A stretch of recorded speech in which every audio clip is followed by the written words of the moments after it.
Welcome to Sightings. I'm Tim White. Every year, one grieving father in Australia makes a pilgrimage to the place where his son disappeared. Even though Frederick Valentich has been missing for close to 20 years, his father has not given up hope. He believes that one day the extraterrestrials who took his son away may decide to bring him back to Earth.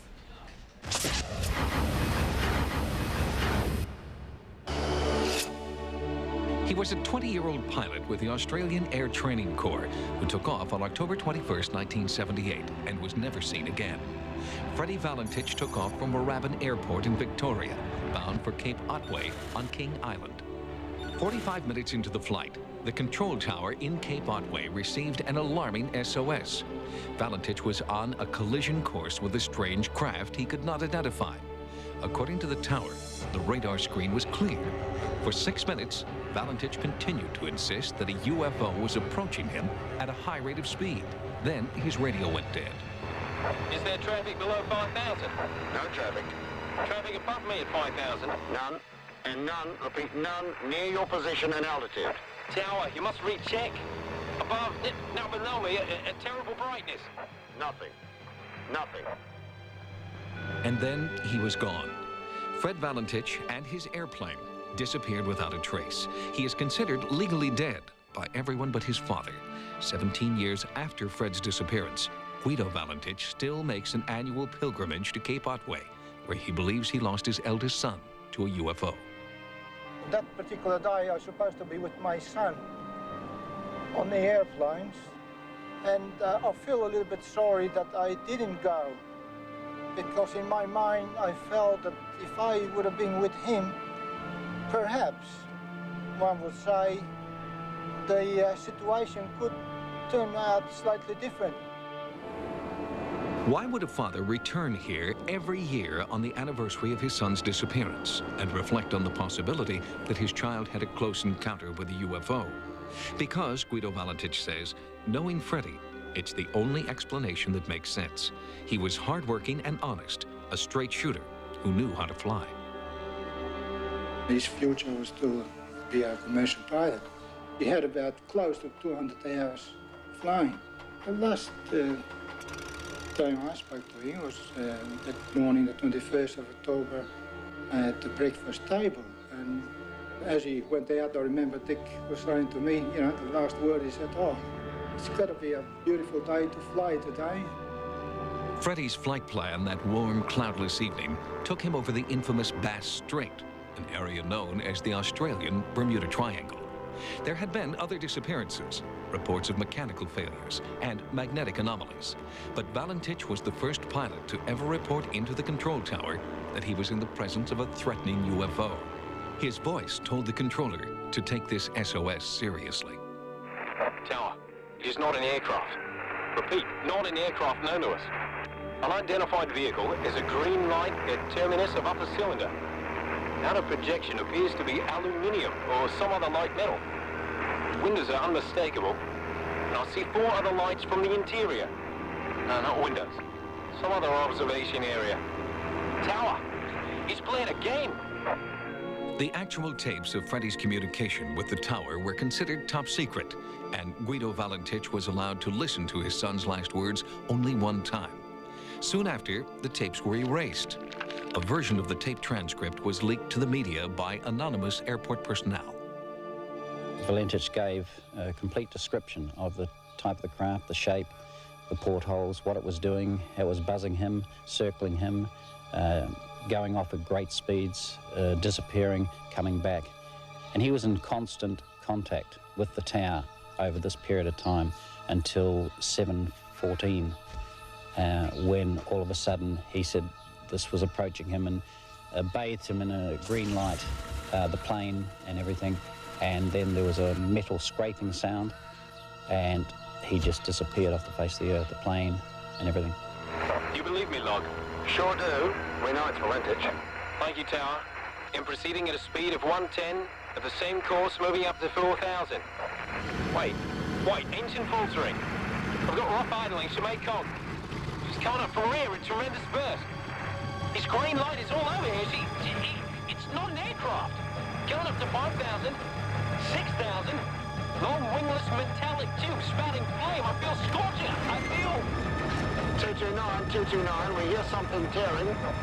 229, 229, please reply.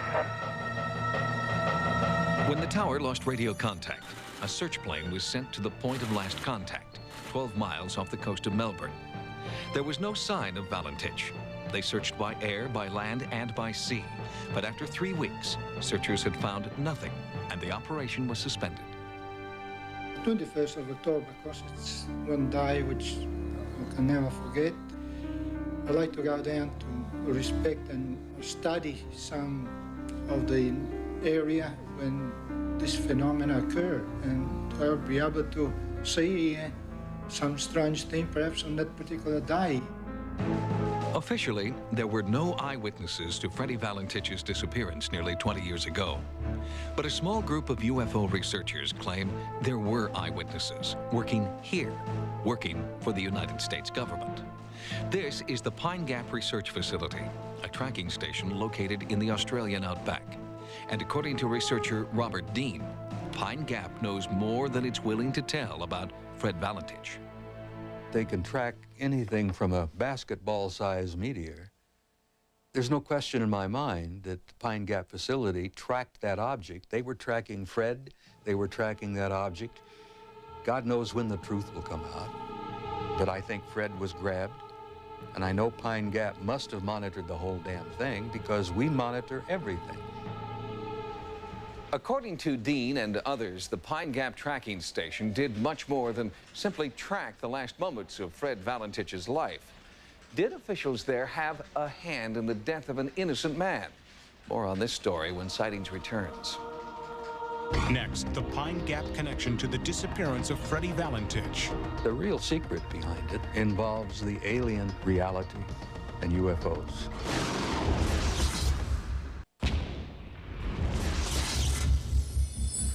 A fiery, oblong UFO, no wings, no observable propulsion system, soaring above Australia at unbelievable speed. It was the last thing pilot Fred Valentich saw before he disappeared off the face of the Earth. That was 17 years ago, and from that day to this, his father and a handful of dedicated researchers have searched for information about who or what was controlling that UFO.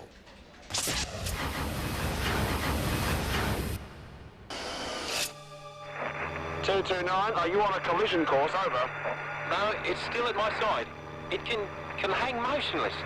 Orbit over and under me. Proceed, 229. Wingless tube she is. Maybe 100 feet long, with a green blast, sometimes green vapor. These were Freddie Valentich's exact words to an air traffic controller when he encountered an unknown object over Australia's Bass Strait. He disappeared minutes later.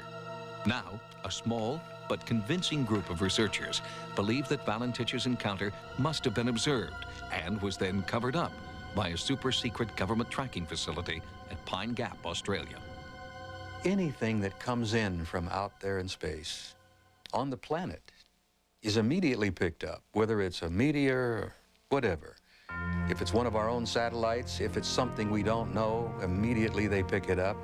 They monitor it, they photograph it, they track it. That's what Pine Gap does. Robert Dean is a retired United States Army Command Sergeant Major. In his 27-year military career, Dean claims that he was involved in several top-secret military operations concerning UFOs. Your program has got a hold of a tiger by the tail here when you start looking into Pine Gap. And I must be honest with you that the Pine Gap facility and all that it's involved with is probably one of the most secret installations in the world. The NSA is involved, the CIA is involved, and the National Reconnaissance Office is part of that. They call it a joint space defense facility, but it's a hell of a lot more than that. But other experts insist the location is simply an advanced satellite communications facility. Most governments don't even publicly admit that they are involved in satellite intelligence operations. That's probably about as close as any government is ever going to go to saying that they're involved in signals intelligence collection functions. Well, I can tell you that as a result of 30 years of my personal research, the fact that I am ex-military, the fact that I still have a bunch of old cronies in sensitive places. The real secret behind it, the real undercover, unannounced, unpublished operation involves the alien reality and UFOs. The Pine Gap Research Facility has never commented publicly on a possible link between their operations and Freddie Valentich's disappearance. But this photograph suggests there is a link. It was taken in the same area at nearly the same time Valentich disappeared. If the eyes and ears of Pine Gap are as powerful as Robert Dean suggests, they must know something about the UFO snapped by amateur photographer Roy Manifold. It was quite a clear night.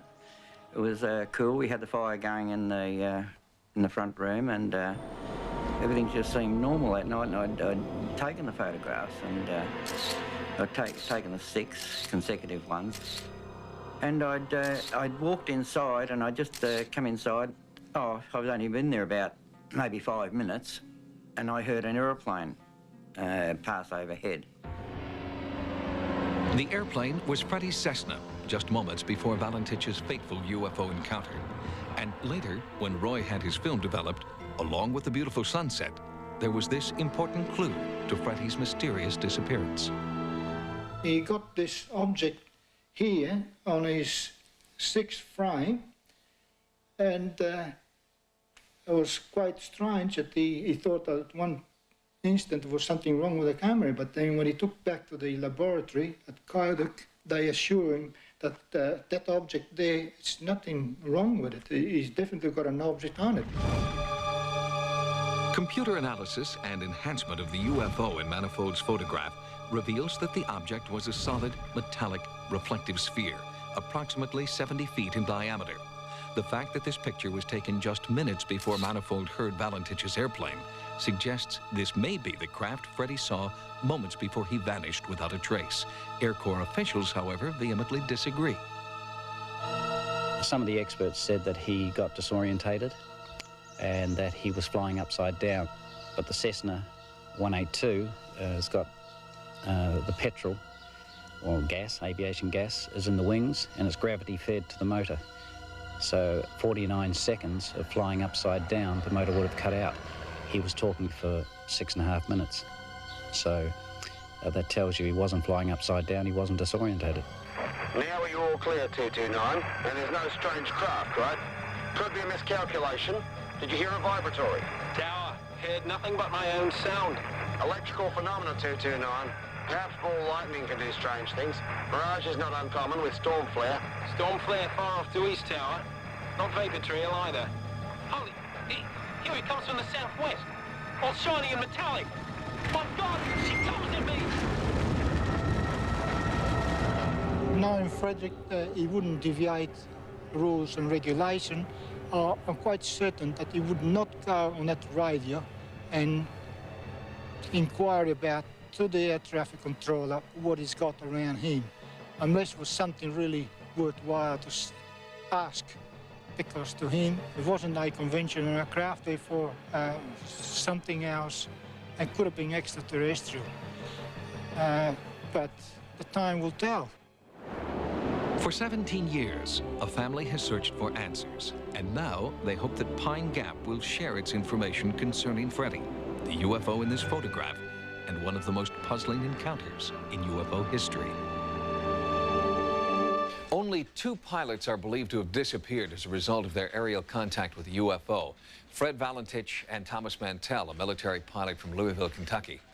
The consensus among ufologists is that these incidents occurred not because the UFOs were aggressive, but because pilots have never been taught what to do in the event of a UFO encounter.